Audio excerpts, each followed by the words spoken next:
ఇక రాష్ట్ర అభివృద్ధి కోసం అహర్నిశలు పనిచేస్తాము అని అంటున్నారు కొత్త మంత్రి అడ్లూరి లక్ష్మణ్ కుమార్. రాజ్భవన్లో మంత్రిగా ప్రమాణ స్వీకారం చేసిన తర్వాత ఆయన మీడియాతో మాట్లాడారు. ఏం మాట్లాడారు చూద్దాం. మా వర్గానికి సుమారు 32 లక్షల మంది 2011లో ఉన్నటువంటి జనాభా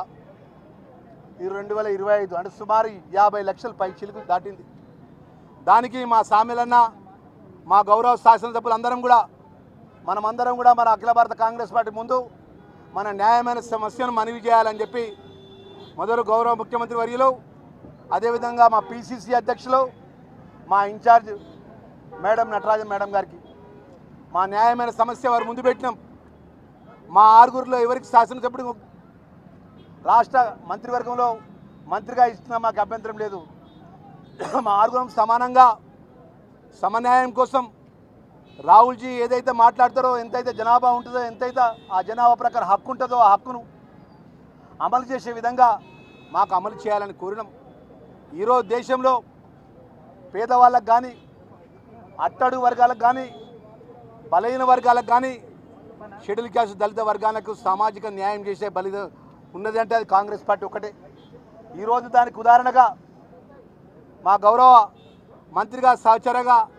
మా ముదిరాజ్ వర్గానికి సంబంధించిన మా శ్రీహరి అన్నగారు, అదేవిధంగా పెద్దలు మాల వర్గానికి సంబంధించిన మా షెడ్యూల్ క్యాస్ట్ అన్నదమ్ములాగా కలిసినటువంటి మా వివేక్ వెంకటస్వామి గారు, సుమారు 32 లక్షల మాదిగా కుల బాంధవుల పక్షాన మా ఆరుగురు ఎమ్మెల్యేల యొక్క కష్టంతో శ్రమతో వారి సహకారంతో గౌరవ ముఖ్యమంత్రులు మంత్రివర్గాన్ని అఖిల భారత కాంగ్రెస్ పార్టీ మెప్పించి ఈరోజు ప్రమాణ స్వీకారం చేస్తుంటే ఒక సామాన్య కార్యకర్తనండి నేను. కాంగ్రెస్ 2084 కాంగ్రెస్ జెండా పట్టుకొని ప్రారంభించినటువంటి నేను ఎన్ఎస్ఐగా యూత్ కాంగ్రెస్లో, అదేవిధంగా రాష్ట్ర కాంగ్రెస్ పార్టీలో జిల్లా పరిషత్ చైర్మన్గా, ఎస్సీ కార్పొరేషన్ చైర్మన్గా, ధర్మపురి శాసనసభ్యుడిగా ధర్మపురి ప్రజల యొక్క ఆశీస్సులతోని ఆ లక్ష్మీనరసింహస్వామి దయతోని యావత్ కరీంనగర్ జిల్లా తెలంగాణ రాష్ట్ర ప్రజల యొక్క దయతో నేను శాసనసభ్యుడిగా ప్రభుత్వ విప్గా ఈరోజు మంత్రివర్గంలో అవకాశం దొరికిందంటే ఈరోజు నాలాంటి సామాన్యమైన కార్యకర్త, మా తండ్రి గారు పెద్దపల్లి అర్జనవాడలో పుట్టి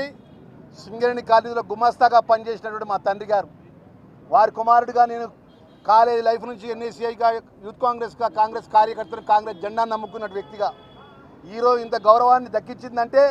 అది రాహుల్జీ, సోనియామ్మ తల్లి, మల్లికార్జున్ ఖార్గే గారు, మీనాక్షి మేడం గారు, అదేవిధంగా మా రేవంత్ రెడ్డి గారు, పిసిసి అధ్యక్షులు గారు,